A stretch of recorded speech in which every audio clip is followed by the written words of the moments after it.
नमस्कार, एजीसीएनएन न्यूज पर आपका स्वागत है। मैं हूं वनीसा राणा। प्रस्तुत है आज का मुख्य समाचार। दिल्ली चुनाव 2025, अजित पवार की एनसीपी ने उतारे 11 उम्मीदवार, बीजेपी और कांग्रेस की रणनीतियां तेज।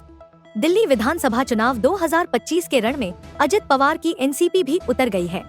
अजित पवार की राष्ट्रवादी कांग्रेस पार्टी ने अपने 11 प्रत्याशियों की सूची जारी कर दी।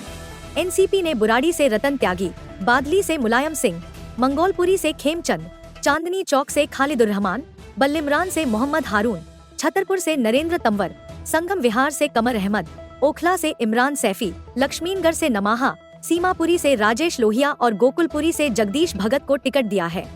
एनसीपी ने अपनी सूची में 4 मुस्लिम प्रत्याशियों को भी जगह दी है।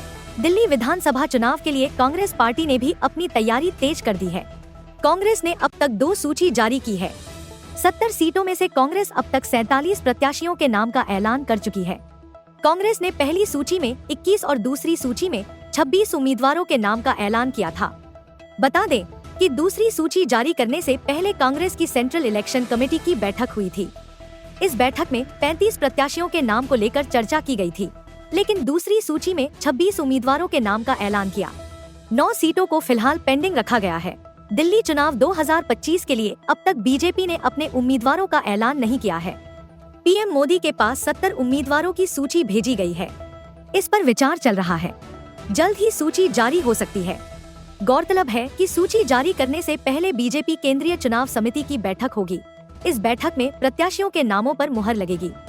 वहीं बताया जा रहा है कि विधानसभा चुनाव 2025 में बीजेपी पूर्व सांसदों को मौका दे सकती है। दरअसल लोकसभा चुनाव 2024 में भारतीय जनता पार्टी ने मनोज तिवारी को छोड़कर सभी सांसदों का टिकट काटा था। बता दें कि दिल्ली में 7 लोकसभा सीटें हैं, जिसमें से 6 सांसदों का बीजेपी ने टिकट काटा था। बीजेपी की रणनीति थी कि इनको विधानसभा चुनाव में टिकट दिया जाए। ऐसे में इन सभी पूर्व सांसदों को बीजेपी विधानसभा चुनाव में टिकट दे सकती है। इसमें मीनाक्षी लेखी और रमेश बिधूड़ी जैसे पूर्व सांसदों के नाम भी शामिल है। नई दिल्ली विधानसभा सीट से बीजेपी प्रवेश वर्मा को अपना उम्मीदवार घोषित कर सकती है। खुद प्रवेश वर्मा ने इस बात की पुष्टि की थी। बीजेपी ने भी वर्मा को तैयार करने के लिए कहा था। नई दिल्ली विधानसभा सीट से आप से अरविंद केजरीवाल और कांग्रेस से संदीप दीक्षित चुनाव लड़ रहे हैं। बता दें कि दिल्ली में 70 विधानसभा सीटें हैं। आम आदमी पार्टी ने विधानसभा चुनाव 2020 में 62 सीटें जीती थी। वहीं बीजेपी के खाते में 8 सीटें गई थी। इसके अलावा कांग्रेस अपना खाता भी नहीं खोल पाई थी।